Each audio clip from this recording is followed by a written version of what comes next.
peut-on militer pour la liberté de la femme et pour autant se maquiller, se faire les ongles, se faire la couleur?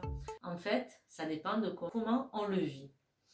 Si vous tombez dans le fait d'être prisonnière de tout ce qui peut vous rendre belle et qu'au fond vous n'êtes pas heureuse, est-ce que vraiment on est dans la liberté de la femme? Par contre, si vous arrivez à vous débarrasser de ce qui vous dérange, mais que vous gardez ce qui est facile pour vous et qui vous embellit, est-ce que là vous n'êtes pas dans la liberté?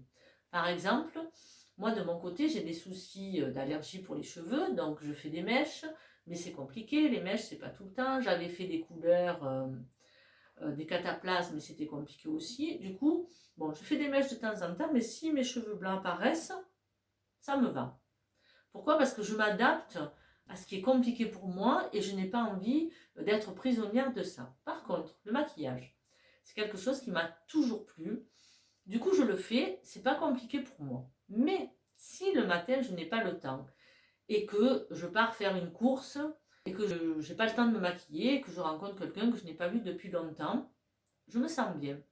Parce que je pars du principe que le fait d'être à l'état naturel, on est normal en fait. On n'est pas moche, pas bien, on a morflé, on a vieilli. On est normal. Le fait de faire son âge, c'est normal. On a l'impression que le fait de faire jeune, c'est normal. Il faut faire jeune. Non, avoir son âge, c'est très bien. Et faire son âge, c'est très bien aussi. Donc du coup, je pense que le fait de se lever le matin, à ce moment-là, on est à l'état naturel. Et on est à zéro, on va dire. Et si après, on se maquille, on s'habille un peu joli, hop, on est un peu mieux. Or, souvent les gens, le fait d'être à l'état naturel, se sentent désavantagées. En fait, elles se sentent inférieures. Et c'est là que c'est un problème. Parce que si on est à la course de la beauté et de l'esthétisme, est-ce que vraiment ça nous rend heureux? Et de toute façon, si on est dans l'état d'esprit de faire en sorte que tout le monde nous trouve jolis, de toute façon, on n'y arrivera pas. Parce que même maquillée, bien arrangée, féminine, au top, ben, on peut ne pas plaire à certaines personnes. Et de toute façon, la première personne à qui vous devez plaire, c'est vous-même. Vous-même, le matin, en vous levant. On peut se lever en se disant « Oh, j'ai des poches sous les yeux, j'ai grossi du visage, j'ai grossi un peu du ventre, j'ai grossi un peu de partout, j'ai la peau qui est moins tonique, je me trouve moins jolie. » Alors si on part comme ça le matin, on va pouvoir mettre ce qu'on veut, de toute façon ça va être quand même compliqué. Mais si on se lève le matin en se disant « Tiens, ça va, je suis pas trop mal », si on sourit, déjà on va se trouver beaucoup plus jolie, parce que même maquillée, si je suis comme ça, je suis pas terrible, un sourire naturel, comme ceci, déjà ça va mieux, c'est beaucoup mieux. Donc c'est bien d'utiliser aussi des choses naturelles, l'apaisement, sourire, dire un bonjour volontiers à quelqu'un, voilà, tout ça, ça peut faire partie aussi des choses naturelles qu'on peut utiliser pour se sentir bien. Alors, pour ce qui est de tout ce qu'on peut utiliser pour se rendre jolie, ce qui est vachement important, c'est de savoir, est-ce que vous êtes gagnant au final? Est-ce que ça vous coûte beaucoup d'avoir du plus? Si ça vous coûte beaucoup, est-ce que ça vous rend heureuse? Si ça vous coûte pas beaucoup, finalement, vous avez envie de vous mettre un joli petit pantalon, des jolies petites bottines, un joli petit haut en dentelle. Si pour vous, c'est pas gênant toute la journée et que vous vous sentez bien, pourquoi pas? Il y a des personnes, comme moi-même, j'ai du mal maintenant avec les années à mettre des bottines, à mettre des vêtements en dentelle. J'ai vraiment besoin de choses décontractées. Je me sens beaucoup mieux voilà, dans des petits gilets, des petits pantalons. Je suis très souvent en basket et je trouve pas que c'est moins bien. J'apprécie les personnes qui peuvent se mettre en talons, qui ont des jolies jupes, des jolis hauts. À partir du moment où elles le portent de façon fluide et qu'elles se sentent bien, il n'y a pas de souci. Maintenant, moi, m'habiller comme ça pour être mal toute la journée, je ne vois pas l'intérêt. Par contre, le maquillage, c'est quelque chose qui ne me coûte pas et je me sens bien. J'aime beaucoup me maquiller les yeux. Donc, je me maquille les yeux. Si j'oublie, c'est pas grave. Mais si j'ai les yeux maquillés, mais pour moi, c'est un plus. Je me dis pas, maquillée, je suis moi-même. Maquillée, il y a un surplus qui a été rajouté sur mon naturel. C'est important de le savoir. Et au moment où vous vous démaquillez, si les gens vous voient, et qui trouvent que vous êtes moins bien, ça leur appartient. C'est aux personnes de garder leur avis. Vous, vous avez le vôtre, vous êtes bien le matin quand vous vous levez. Voilà.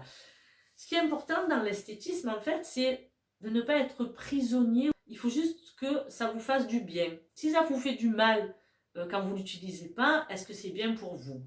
Tout est dans comment vous allez le recevoir et comment vous allez aussi l'apporter aux autres.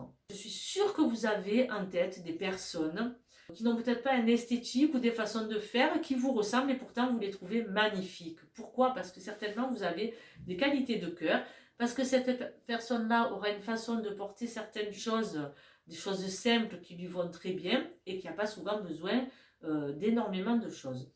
Ça n'empêche pas d'aimer regarder les filles qui sont sur leur 31 et de vouloir le faire de temps en temps.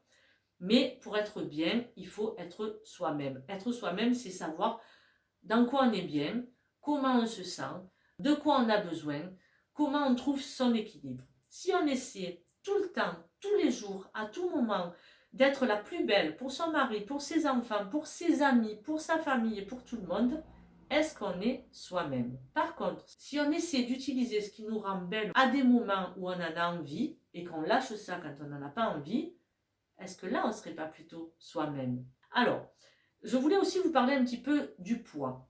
Parce que ça revient toujours, quand on parle d'esthétique, on va parler aussi de poids, parce qu'on ne va pas se le cacher. Bien sûr qu'il y a des personnes maigres qui peuvent être complexées.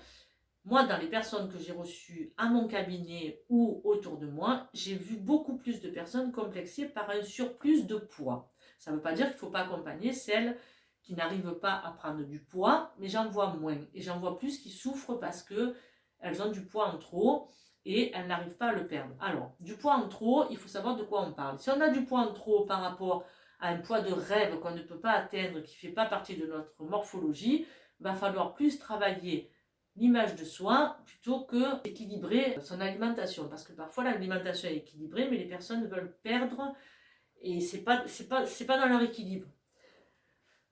Mais si vous avez quelqu'un en face de vous qui a vraiment des problèmes de poids, qui est vraiment en surcharge pondérale, si vous voulez vraiment l'aider, la seule chose que vous allez pouvoir faire pour elle, c'est de l'aimer, de l'accompagner dans la vie, dans la douceur, dans l'amour et dans la bienveillance. Parce que le maximum de personnes que j'ai vues avec des problèmes de poids, sauf si c'est des personnes très jeunes, je peux vous dire qu'elles en savent plus que vous et moi sur les régimes, sur la façon de perdre du poids, la façon d'en reprendre. Et souvent, quand ces personnes-là sont vraiment très strictes pour perdre du poids, elles étaient au départ en surpoids, il y a eu vraiment un stress que de toute façon, ensuite, il a fallu manger pour essayer de pallier à ce stress pour perdre du poids. Et du coup, ça ne fait que monter. Donc peut-être lâcher un peu tout ça. Et si vous avez quelqu'un qui a du mal à perdre du poids, ou si vous-même vous avez du mal à perdre du poids, aimez les personnes qui ont du mal, ou aimez-vous si c'est vous. Voilà, ça c'est vachement important. Acceptez-vous tel que vous êtes. De toute façon, vous n'avez pas le choix. Ou vous vous acceptez tel que vous êtes, ou vous allez souffrir toute votre vie. Est-ce que vous avez envie de souffrir toute votre vie? Je ne suis pas sûre. Voilà. Donc, être soi-même, c'est faire ce qu'on a envie quand on le ressent. C'est aussi accepter de ne pas avoir la morphologie rêvée, qui est un petit peu dictée par la société. Donc, toute morphologie est bien pour vivre. Si on a du poids en moins, ben c'est très bien, on a quand même plus de facilité à trouver des vêtements, mais on peut être complexé aussi. Et si on a du poids en trop, ben parfois c'est compliqué, même s'il y a quand même les grandes tailles, mais on peut se sentir bien dans sa peau. On n'a pas besoin de passer sa vie à vouloir perdre du poids. Même si les médecins vont vous dire il faut perdre du poids, si vous arrivez, tant mieux, mais si vous n'y arrivez pas, il ne faut pas rajouter de la souffrance, il ne faut pas surtout encore en prendre davantage, parce que quand même c'est ce que je vois de plus en plus, des personnes qui veulent perdre du poids et qui en prennent. Alors peut-être qu'on devrait commencer par stabiliser son poids et après on verra. Et trouver vraiment quel est son poids de forme. Et son poids de forme, ce n'est pas forcément le poids rêvé. C'est le poids qu'on arrive à garder sans trop souffrir. Réfléchissez à tout ça. Vous me direz ce que vous en pensez. Je vous souhaite d'être le plus possible vous-même dans votre façon de vivre, dans votre façon de vous habiller, de vous maquiller si ça vous plaît ou de ne pas vous maquiller si ça ne vous plaît pas, au niveau de votre coiffure, le plus zen et le plus simple possible, de votre façon de parler, être vous-même, ne pas forcément jouer un rôle. C'est fatigant de jouer un rôle. Vous pouvez être aimé pour ce que vous êtes. Vous n'avez pas besoin d'être quelqu'un d'autre. Et surtout, essayez d'apprendre à vous aimer. Si vous vous aimez, les autres, peu d'importance. Et vous verrez qu'en plus, si vous ne cherchez pas à être aimé, ben vous allez l'être. Hein. Au moins on cherche quelque chose, au plus on le trouve. Alors, je vous souhaite de vous aimer le plus possible. Vous le méritez. À bientôt. Bye bye. Likez, commentez, partagez, abonnez-vous.